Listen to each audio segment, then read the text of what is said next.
Hi friends, ಎಲ್ಲರಿಗೂ ನಮಸ್ಕಾರ. Welcome to my channel ಗೃಹಿಣಿ ಲೋಕ. ದಯವಿಟ್ಟು ವೀಡಿಯೋಸ್ಗಳನ್ನ ಲೈಕ್ ಮಾಡಿ, ಚಾನಲ್ನ ಸಬ್ಸ್ಕ್ರೈಬ್ ಮಾಡಿ, ತಪ್ಪದೆ ನೆಕ್ಸ್ಟ್ ವೀಡಿಯೋಸ್ಗಾಗಿ ಬೆಲ್ಲೈಕನ್ನ ಕ್ಲಿಕ್ ಮಾಡಿ.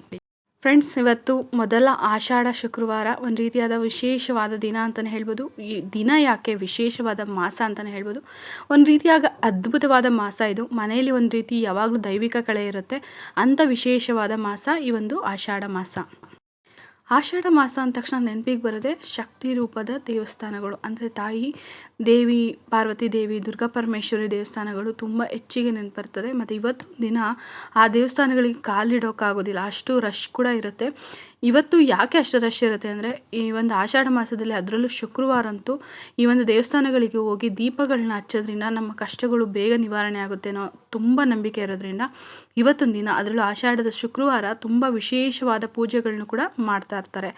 ಬನ್ನಿ ಇವತ್ತು ಈ ವಿಡಿಯೋದಲ್ಲಿ ನಿಂಬೆಹಣ್ಣು ದೀಪನ ಯಾವ ದೇವಸ್ಥಾನಗಳಲ್ಲಿ ಹಚ್ಚಬೇಕು, ಎಷ್ಟು ಹಚ್ಚಬೇಕು, ಮತ್ತು ಮನೆಯಲ್ಲಿ ನಿಂಬೆಹಣ್ಣು ದೀಪನ ಹಚ್ಬೋದಾ, ಇದ್ರ ಬಗ್ಗೆ ಎಲ್ಲ ಮಾಹಿತಿಯನ್ನು ನಿಮಗೆ ತಿಳಿಸ್ಕೊಡ್ತೀನಿ. ನಾನು ಮೊದಲೇ ಹೇಳ್ದಂಗೆ ಆಷಾಢ ಮಾಸ ಅಂದ ತಕ್ಷಣ ನೆನಪಿಗೆ ಬರುತ್ತೆ ದೀಪಾರಾಧನೆ. ಅದರಲ್ಲೂ ನಿಂಬೆಹಣ್ಣಿನ ದೀಪಾರಾಧನೆ ತುಂಬ ವಿಶೇಷ. ಕಾಳಿ ರೂಪದಲ್ಲಿರುವಂತಹ, ದುರ್ಗಾ ರೂಪದಲ್ಲಿರುವಂಥ, ಪಾರ್ವತಿ ದೇವಿಯ ನಾನಾ ರೂಪದಲ್ಲಿರುವ ಯಾವುದೇ ರೀತಿಯಾದ ದೇವಸ್ಥಾನಗಳಲ್ಲಿ ಇವತ್ತು ನಿಂಬೆಹಣ್ಣಿನ ದೀಪ ಹಚ್ಚೋದು ತುಂಬ ವಿಶೇಷ. ಎಂಥದೇ ಕೋರಿಕೆ ಇದ್ರೂ ಕೇಳಿಕೊಂಡು ಈ ಒಂದು ಆಷಾಢ ಮಾಸದಲ್ಲಿ ಬರುವಂಥ 4 ಶುಕ್ರವಾರನೂ ಹೋಗಿ ತಾಯಿಗೆ ನಿಂಬೆಹಣ್ಣು ದೀಪನ ಬೆಳಗೋದ್ರಿಂದ ನಿಮ್ಮ ಕೋರಿಕೆಯು ಬೇಗ ನೆರವೇರುತ್ತೆ. ಸೊ ಅಷ್ಟು ವಿಶೇಷವಾದ ಶಕ್ತಿ ಇರೋದ್ರಿಂದ ಈ ಒಂದು ಮಾಸದಲ್ಲಿ ನಿಂಬೆಹಣ್ಣಿನ ದೀಪ ಹಚ್ಚೋದು ತುಂಬ ವಿಶೇಷ. ಇನ್ನು ನಿಂಬೆಹಣ್ಣಿನ ದೀಪ ಅಂದ ತಕ್ಷಣ ಮೊದಲಿಗೆ ನೆನಪಿಗೆ ಬರೋದು ಎಷ್ಟು ನಿಂಬೆಹಣ್ಣಿನ ದೀಪನ ಹಚ್ಚಬೇಕು ಅಂತ ಅಲ್ವಾ. ಅಲ್ಲಿ 7 ಲೆಕ್ಕಕ್ಕೆ ಬರುತ್ತೆ, ಅಂದರೆ ಒಂದು ದೀಪ ಲೆಕ್ಕಕ್ಕೆ ಬರೋದ್ರಿಂದ 5 ನಿಂಬೆಹಣ್ಣಿನ ದೀಪ ಅಥವಾ 9 ಅಥವಾ 12 ನಿಂಬೆಹಣ್ಣಿನ ದೀಪನ ನೀವು ಈ ಒಂದು ಮಾಸದಲ್ಲಿ ಹಚ್ಚೋದು ತುಂಬ ವಿಶೇಷ. ಸಾಧ್ಯ ಆದವರು 108 ನಿಂಬೆಹಣ್ಣಿನ ದೀಪನೂ ಕೂಡ ಬೆಳಗೋದು ತುಂಬ ಬೇಗ ನಿಮ್ಮ ಒಂದು ಇಷ್ಟಾರ್ಥನ ಸಿದ್ಧಿ ಮಾಡುತ್ತೆ. ಸೊ ಹಾಗಾಗಿ ಎಷ್ಟು ನಿಂಬೆಹಣ್ಣು ದೀಪ ಹಚ್ಚಬೇಕು ಅಂತ ಗೊತ್ತಾಯ್ತಲ್ವ. 5, 9, 12 ಅಥವಾ 108 ಅಥವಾ 21 ಕೂಡ ನಿಂಬೆಹಣ್ಣು ದೀಪನ ಹಚ್ಬೋದು.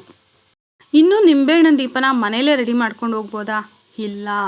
ನೀವು ನಿಂಬೆಹಣ್ಣನ್ನ ಎಷ್ಟು ದೀಪ ಹಚ್ಚಬೇಕು ಅಂತ ಅಂದ್ಕೊಂಡಿರ್ತೀರ ಅಷ್ಟು ನಿಂಬೆಹಣ್ಣು, ಒಂದು ಚಾಕು, ಅರಿಶಿನ, ಕುಂಕುಮ, ಹೂವು ಎಲ್ಲನೂ, ಅಕ್ಷತೆ ಎಲ್ಲನೂ ನೀವು ಪ್ರತಿಯೊಂದು ಮನೇಲಿ ಬೇಕಾದ್ರೆ ರೆಡಿ ಮಾಡ್ಕೊಂಡು ಹೋಗಿ. ಬಟ್ ಕಟ್ ಮಾಡಿ ನಿಂಬೆಹಣ್ಣು ದೀಪನ ರೆಡಿ ಮಾಡಬೇಕಾಗಿರೋದು ನೀವು ದೇವಸ್ಥಾನದಲ್ಲೇ. ದಯವಿಟ್ಟು ಇದನ್ನು ನೆನ್ಪಿಟ್ಕೊಳ್ಳಿ. ಅಲ್ಲಿ ಜನ ರಶ್ ಇರ್ತಾರೆ, ಕೂತ್ಕೊಳ್ಳೋಕ್ಕಾಗಲ್ಲ, ಅಥವಾ ಹೋದ ತಕ್ಷಣ ಹಚ್ಬಿಟ್ಟು ಬಂದ್ಬಿಡ್ಬೋದು ಅಂದ್ಬಿಟ್ಟು ಮನೇಲೇ ರೆಡಿ ಮಾಡ್ಕೊಂಡು ಹೋಗೋದು ವ್ಯರ್ಥ.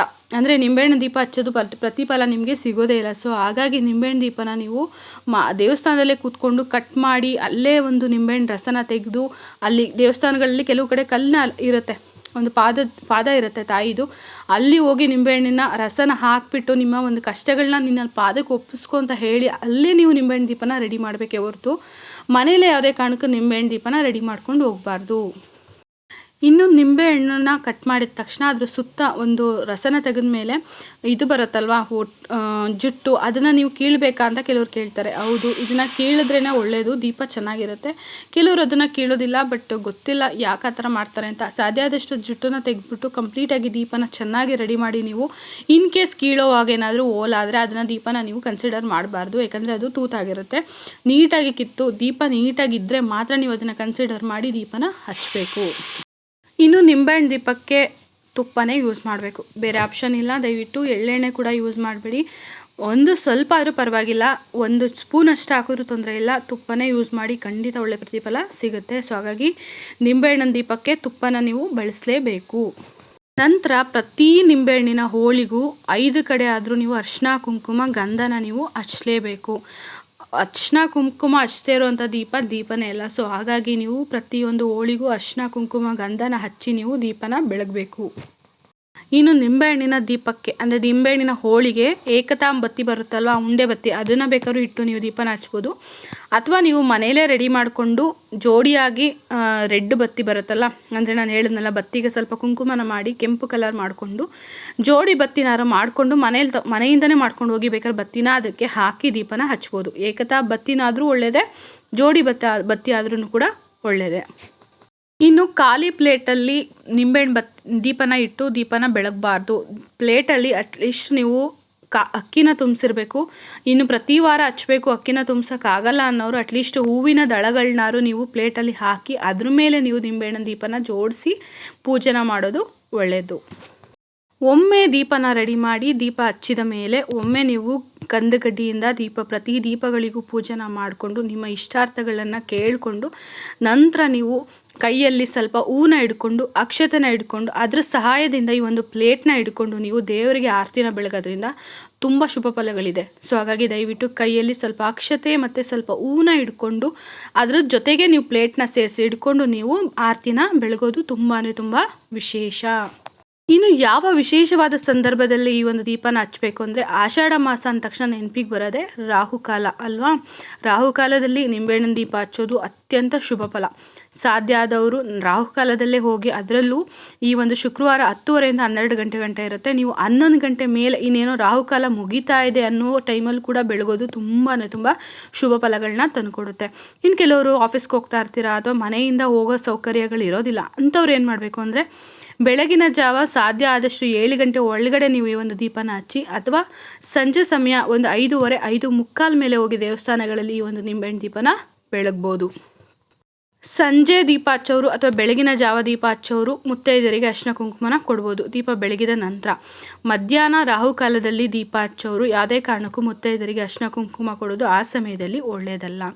ನೀವು ಏನಾದರೂ ಕೊಡಲೇಬೇಕು ಅಂದರೆ ಅಲ್ಲಿ ಬರುವಂಥ ಮಕ್ಕಳಿಗೆ ಒಂದು 2 ಬಾಳೆಹಣ್ಣು ನೀವು ಕೊಡ್ಬೋದು. ಅದು ಬಿಟ್ಟರೆ ಪ್ರಸಾದನ ಮಾಡ್ಕೊಂಡು ಹೋಗಿ ಆ ಸಮಯದಲ್ಲಿ ಹಂಚ್ಬೋದು. ಯಾರೋ ಒಬ್ಬರು ಕೇಳಿದ್ರು, ನಿಂಬೆಹಣ್ಣಿಂದ 2 ದೀಪನ ಹಚ್ಬೋದು. ಖಂಡಿತ ಯಾವ ರೀತಿಯಾದ ತೊಂದರೆ ಇಲ್ಲ. 2 ಬೇಕಾದ್ರೂ ದೀಪ ಹಚ್ಬೋದು ಅಥವಾ 5 ದೀಪ ಹಚ್ಬೋದು. ಸೊ 2 ದೀಪ ಹಚ್ಚೋಕ್ಕೆ ಯಾವುದೇ ರೀತಿಯಾದ ತೊಂದರೆ ಇಲ್ಲ. ಇನ್ನು ಮನೆಯಲ್ಲಿ ನಿಂಬೆಹಣ್ಣು ದೀಪನ ಹಚ್ಬೋದಾ? ಇಲ್ಲ, ದಯವಿಟ್ಟು ಆ ತಪ್ಪನ್ನ ಮಾಡೋಕ್ಕೆ ಹೋಗ್ಬೇಡಿ. ಯಾಕಂದರೆ ಇದು ನಾವು ಕೆಲವೊಂದು ರಾಹು ದೆಸೆ ಅಂದರೆ ರಾಹು ದೋಷ ಅಥವಾ ಕೆಲವೊಂದು ಕರ್ಮ ಫಲಗಳನ್ನ ಕಳ್ಕೊಳ್ಳೋದಕ್ಕೆ ನಿಂಬೆಹಣ್ಣು ದೀಪನ ಹಚ್ಚೋದ್ರಿಂದ ಇದಕ್ಕೆ ತುಂಬ ಶಕ್ತಿ ಇದೆ. ಸೊ ಹಾಗಾಗಿ ಮನೆಯಲ್ಲಿ ಅಷ್ಟೊಂದು ಧನಾತ್ಮಕ ಶಕ್ತಿ ಇಲ್ಲದೇ ಇರೋದ್ರಿಂದ ಮನೆಯಲ್ಲಿ ಯಾವುದೇ ಕಾರಣಕ್ಕೂ ನಿಂಬೆಹಣ್ಣು ದೀಪನ ಹಚ್ಚಬಾರ್ದು. ಸೊ ಅದೇ ಕಾರಣಕ್ಕೆ ಮನೆಯಲ್ಲಿ ನಿಂಬೆಹಣ್ಣು ದೀಪನ ರೆಡಿ ಮಾಡ್ಕೊಂಡು ಕೂಡ ಹೋಗಬಾರ್ದು ಅನ್ನೋ ಪ್ರತೀತಿ ಇರೋದ್ರಿಂದ ದಯವಿಟ್ಟು ಮನೆಯಲ್ಲಿ ಯಾವುದೇ ಕಾರಣಕ್ಕೂ ನಿಂಬೆಹಣ್ಣು ದೀಪನ ಹಚ್ಚೋಕ್ಕೆ ಹೋಗಬಾರ್ದು.